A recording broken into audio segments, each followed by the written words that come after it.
Sudarshan TV वाले मामले में सुप्रीम कोर्ट ने जब ज़बरदस्त फटकार लगाई और कहा कि ऐसे कंटेंट पर नज़र क्यों नहीं रखी जाती और कोई नियम कायदे कानून है या नहीं, तो सबसे ज़्यादा घबराहट किसको हुई?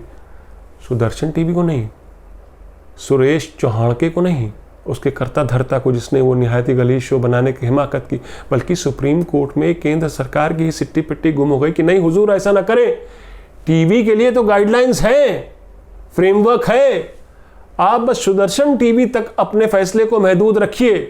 लेकिन आपसे एक दरख्वास्त ज़रूर है, डिजिटल मीडिया ने बड़ी आफत कर रखी है, पहले उसके लिए कुछ करिए हुजूर। आखिर मोदी सरकार को टीवी चैनलों पर क्यों इतना प्यार उमड़ रहा और डिजिटल मीडिया से क्यों डर लग रहा? क्या डिजिटल मीडिया की बढ़ती ताकत से घबरा गई है सरकार, या फिर सोशल मीडिया पर बढ़ते विभाजनकारी एजेंडे ने उसको परेशान किया हुआ है? लेकिन क्या इसके लिए वो खुद जिम्मेदार नहीं? आखिर सरकार डिजिटल मीडिया को रेगुलेट करने के लिए इतनी उतावली क्यों दिख रही है, इस पर मैं तफसील से बात करूंगा। लेकिन सबसे पहले आपको अपने सबसे संस्कारी एंकर, सबसे बड़े ड्रामेबाज एंकर, उससे मिलवाते हैं। ज़रा पहले उसका साप्ताहिक टेम्परेचर तो ले लें।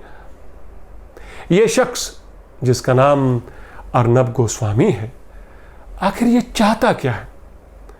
अपने न्यूज़ चैनल के स्टूडियो को इसने कीचड़ भरा तालाब बना रखा है। उस कीचड़ में जब ये लौट रहा होता है तो फिर ये चीखने लगता है, अनाप शनाप बकने लगता है, मानो कोई जिन्न का साया इस पर आ गया। जब ये कीचड़ में होता है तब इसको समझना बिल्कुल मुश्किल नहीं होता। म्यूट कर दीजिए और हाव भाव देखिए तो लगेगा कि हिंदी फिल्मों का विलन हीरो के चमचे को कुर्सी पर बैठाकर, वो कुर्सी होती थी ना, तो कुर्सी पर बैठाकर उसे नंगे तारों से इलेक्ट्रिकल करंट दे रहा है। ऑडियो ऑन कर दीजिए तो लगेगा किसी टीवी सीरियल का फैमिली ड्रामा चल रहा है। ये शख्स जिसका नाम अर्नब गोस्वामी है, ये सभी किरदारों को एक साथ निभाता है। बाकी स्टूडियो में आए हुए गेस्ट तो बस मूक दर्शक बने रहते हैं। उस दिन अपने कीचड़ वाले तालाब में लोट लगाते हुए इसने बॉलीवुड की कई मशहूर हस्तियों को कोसा। अमिताभ बच्चन, जया बच्चन, सबको कोसा, नाम ले लेकर चिल्लाया, चीखा, और फिर अचानक इसे याद आया सलमान खान। कभी ये अपनी कुर्सी पर बैठे, कभी खड़ा हो जाए और अनाप शनाप बोलने लगे, चीखे, चिल्लाए, तरह तरह की शक्लें बनाए। इसके पैनल पर आए गेस्ट भी हैरान रह गए कि अचानक इसे फिर ये कैसा करंट लगा। पहले ये वीडियो देखिए, फिर आगे बात करूंगा। वो सलमान जो इतना बोलता था ना, कहां है? कहां छिपा हुआ है? ड्रग्स माफिया के बारे में एक आवाज क्यों नहीं उसकी? क्या बातें कर रहे हैं? बात क्या हो रही थी और कहां जा रहे हैं आप? बोलती बंद क्यों? सर अर्नब जी, आप क्या बोलती नहीं, मैं बोल रहा हूं, मैं पूछ रहा हूं, जवाब देना, मैं पूछ रहा हूं सलमान खान का नाम लेकर। अर्शे को भी मैं जवाब देना। कहां है सलमान खान? अपने जाहिलपन, अपनी हीन भावना, अपनी अनैतिकता के कीचड़ में खिलता हुआ ये संस्कारी शख्स जिसका नाम अर्नब गोस्वामी है, अपने आप को पत्रकार बोलता है। वैसे खुद को पत्रकार तो सुदर्शन न्यूज़ का सुरेश चौहाड़के भी बोलता है। अभी उसने यूपीएससी जिहाद पर 4 एपिसोड अपने चैनल पर दिखा ही दिए। यूपीएससी जिहाद, ये अपने आप में ये शब्द कितना गलीज है, कितना अनैतिकतापूर्ण है। इस शख्स ने बाद में ये 4 शो दिखाए, और कब दिखाए? जब केंद्र सरकार से इसको हरी झंडी मिल गई। लेकिन उसके बाद फिर सुप्रीम कोर्ट का दखल हुआ। सुप्रीम कोर्ट ने उसके शो पर बैन लगा दिया कि आगे नहीं दिखाएंगे आप। बताऊंगा सुप्रीम कोर्ट ने क्या कहा। तो क्या सुरेश चौहाड़के को सबक मिला? शायद नहीं।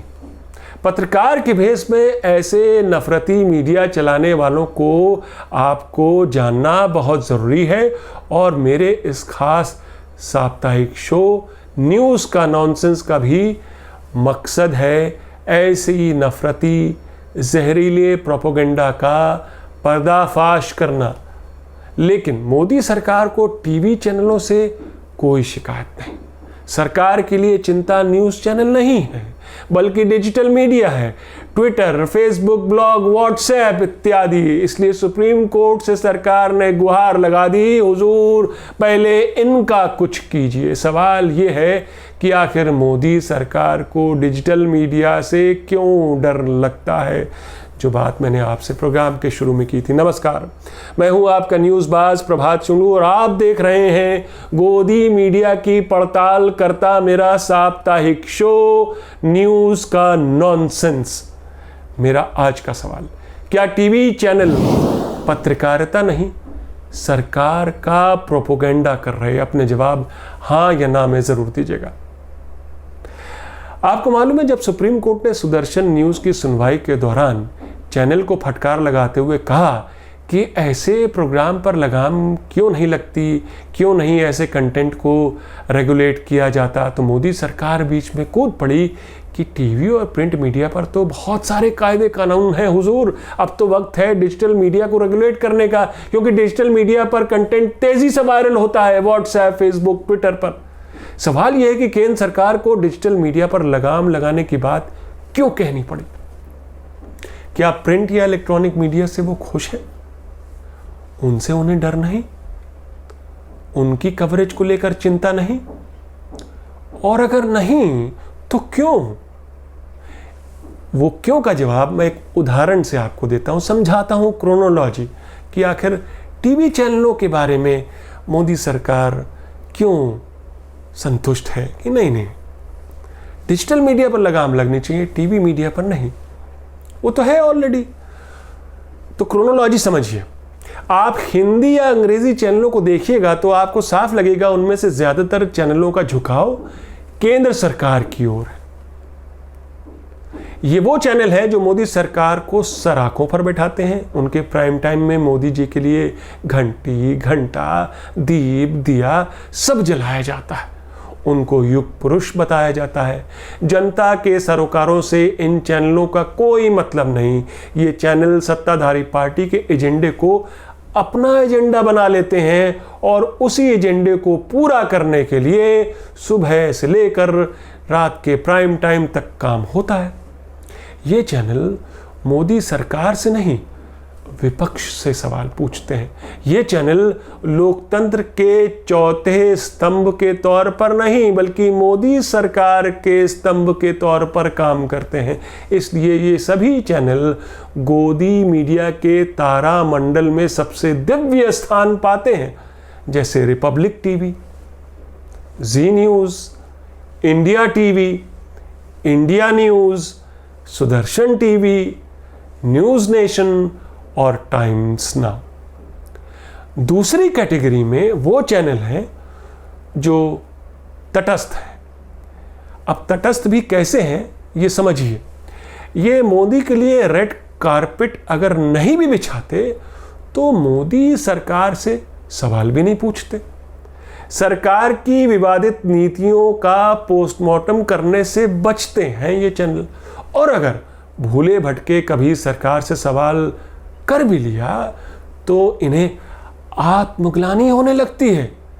इस वजह से वो 10 गुने ज्यादा सवाल विपक्ष से पूछ लेते हैं। ये वो चैनल हैं जो वैसे दिल से तो सरकार के साथ रहते हैं, अंदर से, ऊपर से कुछ और, लेकिन थोड़ा शर्माते हैं, सकुचाते हैं। ये दूसरे पक्ष को भी थोड़ी बहुत जगह अपने चैनल पर दे देते हैं, लेकिन ये भी ध्यान रखते हैं कि कहीं मोदी जी उनका तंत्र खामखा बुरा ना मान जाए। एनडीटीवी को छोड़कर आप बाकी चैनलों को इस श्रेणी में डाल सकते हैं। अब बताइए, इन चैनलों से भला मोदी जी को कैसा डर? ये सभी चैनल देशभक्त चैनल हैं, संस्कारी चैनल हैं, कुछ तो अति संस्कारी चैनल हैं जैसे सुदर्शन टीवी, रिपब्लिक टीवी, जो बाकायदा हिंदुत्व और हिंदू राष्ट्रवाद की वकालत करते दिखते हैं, जिनके एंकर चिल्ला चिल्ला कर बताते हैं कि कैसे मुसलमान देश की बड़ी सरकारी नौकरियों में शामिल होकर जिहाद को अंजाम दे रहे हैं, यूपीएससी जिहाद को अंजाम दे रहे हैं, ब्यूरोक्रेसी में जिहाद लाने की कोशिश कर रहे हैं। ये शब्दों का इस्तेमाल करते हैं वो, जिस पर सुप्रीम कोर्ट फटकार लगाती है, आगे बताऊंगा। और उसका वो शो चलाने की इजाज़त कौन देता है? मोदी सरकार देती है। जब हाई कोर्ट उसके प्रोमो पर स्टे लगा देता है और मोदी सरकार के पाले में गेट डाल देता है कि शो चलाना कि नहीं चलाना आप देख लीजिए, तो मोदी सरकार को पता है कि ज़्यादातर मीडिया, प्रिंट या टीवी न्यूज़ चैनल उसके साथ हैं, वो ऐसा कुछ नहीं दिखाएंगे जो सरकार नहीं चाहती, या दूसरी तरह से यूं कह लें वो वही दिखाएंगे जो सरकार चाहती है। ये अलग बात है कि सुदर्शन टीवी वाला शो सरकार के लिए भी बड़ा एम्बैरेसमेंट रहा, क्योंकि सुप्रीम कोर्ट ने उस शो को आगे दिखाने से मना कर दिया, बैन लगा दिया एक तरह से। हालांकि 4 शो चल चुके थे तब तक, वही शो जिसको सरकार ने हरी झंडी दी तब वो 4 एपिसोड चले। बल्कि सुप्रीम कोर्ट ने कड़े शब्दों में ऐसे शो की निंदा भी की कि दिखाए गए एपिसोड्स का मकसद, उनका इरादा सिर्फ और सिर्फ मुसलमानों को बदनाम करना था, एक समुदाय को बदनाम करना था। और हम संवैधानिक मूल्यों की रक्षा के लिए यहाँ पर बैठे हैं, हम कतई इजाज़त नहीं दे सकते कि ऐसे शो को दिखाया जाए। वैसे देखा जाए तो मोदी जी के लिए मीडिया में सब चंगासी, मेन स्ट्रीम मीडिया में सब चंगासी। पता नहीं आपने कभी गौर किया या नहीं, मोदी सरकार से सवाल अब मेन स्ट्रीम मीडिया नहीं पूछ रहा, बल्कि वो मीडिया पूछ रहा जो डिजिटल प्लेटफॉर्म पर है। वो वेबसाइट्स पूछ रही, वो यूट्यूब चैनल्स पूछ रहे जो किसी बड़े उद्योगपति के न्यूज़ चैनल्स की वेबसाइट नहीं, जो अपने तौर पर डिजिटल मीडियम के माध्यम से सरकार से वो सवाल पूछ रहे जो काम दरअसल मेन स्ट्रीम मीडिया का था, जो वो नहीं कर रहा। दरअसल मोदी सरकार को अगर कहीं ज़बरदस्त तरीके से घेरा जा रहा, यानी कि उससे सवाल पूछे जा रहे, उसकी नीतियों में नुक्स निकाले जा रहे और खामखा तर्क दिए जा रहे, तर्क देकर नुक्स निकाले जा रहे और सवाल पूछे जा रहे और सरकार से कहा जा रहा है कि आप जवाब क्यों नहीं दे रहे हैं, तो वो सब कुछ उस प्लेटफॉर्म पर हो रहा है जिसका नाम सोशल मीडिया है, डिजिटल मीडिया है।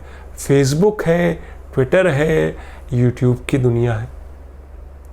इसलिए बेरोजगार युवकों में इन दिनों आक्रोश है जो डिजिटल मीडिया पर आपको देखने को मिल जाएगा, मगर मेन स्ट्रीम मीडिया पर नहीं। Main stream media Sushant Singh Rajput और रिया चक्रवर्ती में इतना बिजी है कि उसके न तो कोरोना से बढ़ती हुई मौतें दिख रही, ना माइनस में जाती जीडीपी, ना ही बढ़ती बेरोजगारी, ना किसानों के आंदोलन, ना युवाओं में बढ़ती बेचैनी, ना सरहद पर जो दुश्मन अपनी आंखें गड़ाए बैठा है और हमारे खित्ते पर कब्जा किए बैठा है, और जो सरहद पर तनाव है वो दिख रहा है इन चैनलों को। ये सभी मुद्दे अब मेन स्ट्रीम ट्रेडिशनल मीडिया ने दिखाने बंद कर दिए हैं और डिजिटल मीडिया प्लेटफॉर्म पर एक ऑल्टरनेट मीडिया भी एक शेप ले रहा है, आकार ले रहा है, जो इन मुद्दों पर अपना तबसरा, अपने वीडियोस, अपने लाइव शो, अपने विचार समय समय पर डाल रहा है और आम जनता को एजुकेट कर रहा है, बता रहा है कि भाई देश में ये मुद्दे भी हैं, इन पर ध्यान दीजिए। सरकार ध्यान नहीं दे रही, आप तो ध्यान दीजिए कम से कम।